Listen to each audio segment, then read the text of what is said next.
And so I think, it's very hard to put it in words about how you deal with it, how it feels. But what you do know is that these are the realities of the world, and you're attempting to give your children the tools to help them survive. I often call it the difference between leadership and the kind of burden of paranoia. That moment when, as a parent, they come home and they tell you something, you go, was that you or was that Grace? And then you kind of ask about 7 questions, and you can see them getting even more frustrated, going, it was not me. And then eventually, by the time you get to question 7, you know whether it was them or it was Grace. Good to talk to you. Kwame Kwe Ama, Artistic Director of the Young Vic. His parents, as he said, were from the Windrush generation. Let me bring Jackie into the conversation. Jackie McKenzie, a lawyer who represents many of the Windrush families. I know, Jackie, welcome to the programme, by the way. I know you've got 2 daughters and 1 teenage son, but can I ask you first about your own background and your parents? Well, good evening. Very similar to Kwame's, actually. I mean, my parents are of the Windrush generation. My father came from Jamaica in the early 1950s, my mother from Grenada in the late 1950s, and we're quite an unusual family because we grew up hearing the stories, the Irish, dog stories, because our parents, I mean, there were only 2 children, and our parents very much involved us, the sort of round the dinner table in the evenings, discussions about things that had happened during the day, and we'd watch the news together as a family. So they didn't try to frighten us about racism, but it was very much part of the family discussion. And in the 1970s, my father took the decision that, bringing children up in England wasn't safe for their mental welfare. They could never aspire, and we should leave. And so we left. In November 1975, we moved to Grenada, and I had my secondary education there and came back as an adult. And the decisions were complex for going, but amongst them was the idea that this was not the sort of society that black people could thrive in. And the reason for that was because of the inherent racism and the structural racism, as opposed to the overt stuff of name calling and signs in the windows. They were very, very ahead of their time and very aware that this was a problematic society. Looking back, are you glad you left at that point? I think so. I think I got very, very good schooling in the Caribbean, and I think what the most important bits of it, and I made sure when bringing up my children, although I chose to come back here and brought my children up in the UK, one of the things that I was very keen to do was to make sure that they were fully aware of their heritage as African children of Caribbean descent, and so we would constantly go to the Caribbean. One of my daughters went to school there, and one of the things that, and another had a gap year there, and one of the things that I think that gives you is that you are seeing people who look like you in beauty magazines, on television, reading the news, as the lawyers, as the teachers, as the prime ministers, and it makes you realize, that we're not inferior people, we can achieve, and I think that's a really, really important aspect of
racism? How do they differ from perhaps the conversations your own parents had with you?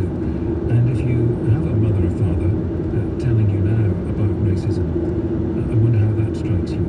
0345 6060 973, all of that after the news now from Tim Humphrey. Plans have been announced to strengthen regional contact tracing for coronavirus in England. Local authorities are going to be given dedicated teams who can visit the homes of people they haven't been able to contact by phone. Lebanon's Prime Minister has resigned after the country's entire government stepped down following last week's explosion. More than 160 people died and around 6,000 were injured in the blast at a warehouse in Beirut. The police watchdog says it's investigating a suspended officer for common assault after he knelt on a man's neck during an arrest. 48-year-old Marcus Cutane, who's black, was filmed pleading with officers to get off my neck as he was detained in North London last month. And the weather, a warm night in most places, especially in southern England. Thunderstorms moving north into Scotland and Northern Ireland, but clearing by midnight, low of 12. Nick Ferrari at breakfast, LBC. Helen Whately, Conservative MP. Minister, do you say that all schools will reopen as normal as they can in September in England and Wales? The priority is that children need to be back in school. It's absolutely essential for children's life chances that they're back in school this autumn. Nick Ferrari at breakfast, weekday mornings from 7, LBC. It's a sunny day in Admouth, but Tom is stuck at his computer. Oh, Tom, you should be outside having fun. I agree, Admiral, but I need to sort out the home insurance. It was your wife's car insurance last month. Let me help. Thanks to Admiral, Tom can bundle his home and car insurance and get a lovely multi-cover discount. Car and home insurance all in one place. What could be easier? Admiral Multi-Cover. Rewardingly simple. Let's get back to the way we were, to fun, to the cinema, to gigs and galleries, the gym, the thrill of a stadium, to being with each other, to the things we love. Testing is free, quick and vital to stop the spread of coronavirus. So let's get tested and get back to the things we love. If you're feeling unwell, get a free test now. Call 119 or go to nhs.uk. Many lenders use experience credit data to look at potential borrowers. But what exactly are they looking for? Thankfully, you can log on and look at you too. The lookie becomes the looker. You looking at them, looking at you. Look at that. And if you don't like the look of your credit score, look at ways to improve it. To look at your free credit score, look up experian.co.uk. T's and C's apply. Most people don't like to listen to grumbling. But at Honda, we think if you listen closely, the grumbling can tell us things. Yep. Got it. People need a small car with big space. By making the boot wider without making the car wider, increasing the headroom in the back and adding seats that fold in endless combinations, we turned into the new Honda Jazz Hybrid and Crystal. We took the grumbles out so you can fit more in. Honda, the power of dreams. Why is Troy hiding in the garden? Oh, he tried to fix the washing machine again. Oh, it's going to the carpet instead of the wall. Checkatrade is the UK's #1 website for finding tradespeople. Choose Checkatrade. Do it now, while they're in the garden. UK's #1 according to a survey conducted by Deep Blue Thinking. Help keep everyone secure by keeping track of your visitors with 360 ICT's Proximity Contact Tracing System. Proximity Contact Tracing is a tool for helping to manage COVID-19. Our tracing system uses your Wi-Fi infrastructure to track the movements of visitors and employees on your premises. It's precise and efficient. So learn more about 360 ICT's Proximity Contact Tracing System. For more information, visit 360ict.co.uk. The Eddie Mayer Show. Call 0345 6060 973. Tweet at LBC. Text 84850. This is LBC. Very interesting conversations already with Kwame Kwei-Armah, Artistic Director of Young Vic, and the lawyer Jackie McKenzie, about the conversations that their parents had with them growing up as members of ethnic minorities, and the conversations they're having with their own children. And I'd love to hear from you on the same subject. 0345 6060973. Trish is in Surrey. Hi, Trish. Welcome to the programme. Hi, first time caller. Well, it's my first time talking. Sorry. Yeah, I've been listening. Oh, I good. can't get through every time I try to get through. Well, you're through. Yeah, lovely. If you think I just got through quickly, and obviously I'm in my 50s. By the way, Trish, you can say them at normal speed. It's fine. Oh, sorry, I speak fast. Yeah, there's a few things right. I'm in my 50s, and years ago we had things like sus. Yeah, The sus so I've laws. never actually been stopped by the police myself, but I know quite a few people have, and I've witnessed it as well. Yeah. And I remember when every time we used to go out of the house, because I did accounts, and in those days the money, they used to bring the money in and you have to count it and take it to the bank. And what used to happen, my mum, every time we used to go out the front door, she wouldn't actually say anything, they would rub my skin. And they would say, remember your skin colour. That means you have to be careful when you go out that front door. You will be seen first before anything else. Yeah? So I grew up thinking, oh my goodness, but I'm born in England. Why should I have to worry? Yeah? And also when they used to bring the money in for accounts, she used to say, if it's a half penny, doesn't matter. You can't find it, take it out your purse and put it in there, because you, first of all, would be blamed. And I also remember when my dad retired, they never used to mention racism or anything like that. But when my father retired, she always said, you know, be careful what you say. You won't ever get a job. Be careful what you say. You will go first. And all the time I kept thinking, well, I'm born over here. Why? But I remember when my son was going to school, not so much my daughter, but when my son was going to school, they went to grammar schools, I remember saying to my son, please be careful. You stand out more than anybody else. Remember what skin colour you are. Oh. Yeah? Exactly the same thing that my parents used to say. And another thing I remember, when my father retired, never used to talk about racism or anything like that, but when my father retired, he said to me, I was deeply, I felt it for him. He said, I'm not in the job market anymore. I said, yes, I'm all my life. I don't have to say anymore, but you still work, so be careful what you say. And when this, George, when they started this Black Lives Matter, you know that gentleman, when he died in America, my daughter wanted to write a tweet. And I said to her, please, don't write it. She sent it, she always sends me what she's going to write. I said, please, don't write it. You vet her tweets, Trish. Yeah, no, what happens, we're very close. No, my daughter's she's going to be 40 next week. Right. Yeah. So she said to me, she always said me, what do you think of this, Mum? Yeah, and I said, oh, my God, I said to her, don't send it. Don't send it, you'll lose your job. Don't send it. You can't send that sort of thing.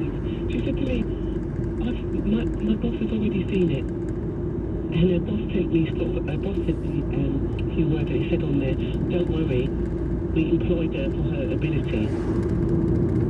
And it's good that she writes this.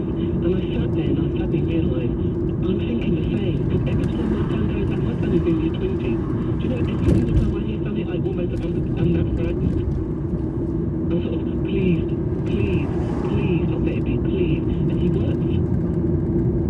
Did you hear Kwame talking about how he was told by his parents that he had to be 10 times better to get on? My parents said exactly the same thing to me. I said exactly the same thing to my children.